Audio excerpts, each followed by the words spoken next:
Chapter 47. The sun was up and Stanley's heart was still beating. There was 8 lizards in the hole with him. Each one had exactly 11 yellow spots. The warden had dark circles under her eyes from the lack of sleep, and lines across her forehead and face which seemed exaggerated in the stark morning light. Her skin looked blotchy. "Satan," said Zero. Stanley looked at him, unsure if Zero had even spoken or if he had just imagined it. "Why don't you go see if you can take the suitcase from Zero?" the warden suggested.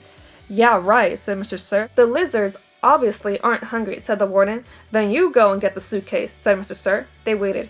"St. said Zero. Sometime later, Stanley saw a tarantula crawl across the dirt not too far from his hole. He had never seen a tarantula before, but there was no doubt what it was. He was momentarily fascinated by it, as its big, hairy body moved slowly and steadily along. "Look, a tarantula," said Mr. Sir, also fascinated. "I never seen one," said the warden. Except then, Stanley suddenly felt a sharp sting on the side of his neck. The lizard hadn't bitten him, however. It was merely pushing off. It leaped off Stanley's neck and pounced on the tarantula. The last Stanley saw of it was only hairy legs sticking out of the lizard's mouth.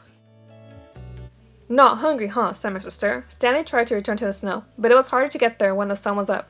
As the sun rose, the lizards moved lower in the hole, keeping mainly in the shade.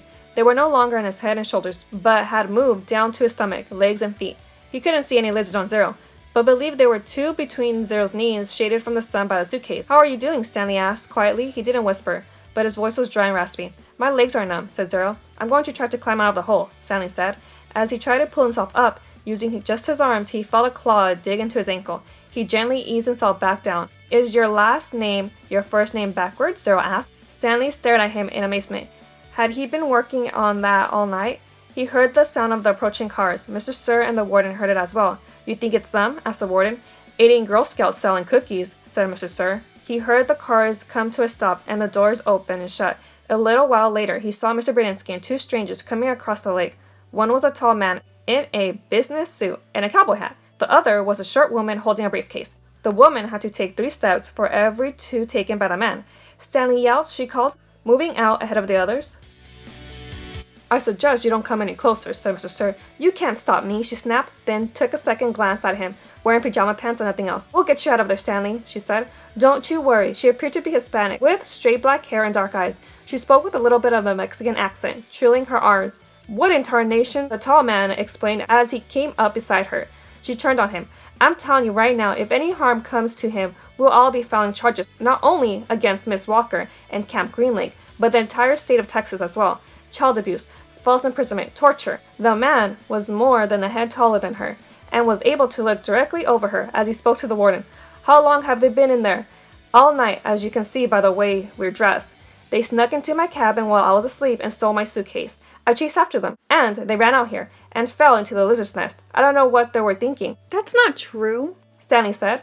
"Stanley, as your attorney, I advise you not to say anything," said the woman, "until you and I have a chance to talk in private." Stanley wondered why the warden lied about the suitcase. He wondered who it legally belonged to. That was one thing he wanted to ask his lawyer, if she really was his lawyer. "It's a miracle they're still alive," said the tall man. "Yes, it is," the warden agreed, with just a trace of disappointment in her voice. "And they better come out of this alive," Stanley's lawyer warned. "This wouldn't have happened if you released him to me yesterday." "It wouldn't have happened if he wasn't a thief," said the warden. "I told him he'll be set free today, and I guess he decided he'll try to take some of my valuables with him. He'd been delirious for the last week."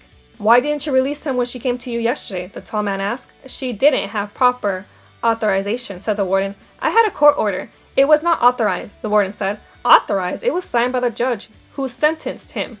"I needed authorization from the Attorney General," said the warden. "How do I know it's legitimate? The boys in my custody have proven themselves dangerous to society, and I suppose to just turn them loose anytime someone handed me a piece of paper."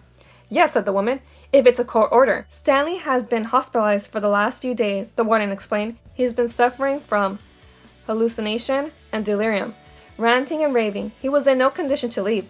The fact that he was trying to steal from me on the day before his release proves Stanley tried to climb out of his hole, using mostly his arm so not to disturb the lizards too much. As he pulled himself upwards, the lizards moved downwards, keeping out of the sun's direct rays. He swung his leg up and over, and the last of the lizards hopped off.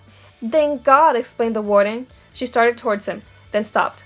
A lizard crawled out of his pocket and down his leg. Stanley was overcome by a rush of dizziness and almost fell over.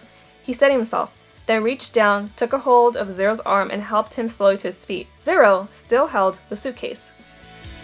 The lizard, which had been hiding under it, scurried quickly into the hole. Stanley and Zero staggered away. The warden rushed to them. She hugged Zero. "Thank God you're alive," she said as she tried to take the suitcase from him. He jerked her free. "It belongs to Stanley," he said. "Don't cause any more trouble," the warden warned. "You stole it from my cabin, and you've been caught red-handed. If I press charges, Stanley might have to return to prison. Now I'm willing, in a view of all the circumstances, to—" "It's got his name on it," said Zero. Stanley's lawyer pushed past the tall man to have a look. "See?" Zero showed her. "Stanley Yelts." Stanley looked too. There, in big black letters, was Stanley Yelts. The tall man looked over the heads of the others at the name on the suitcase. "You say he stole it from your cabin?" The warden stared at it in disbelief. "That's impossible. It's impossible." She couldn't even say it.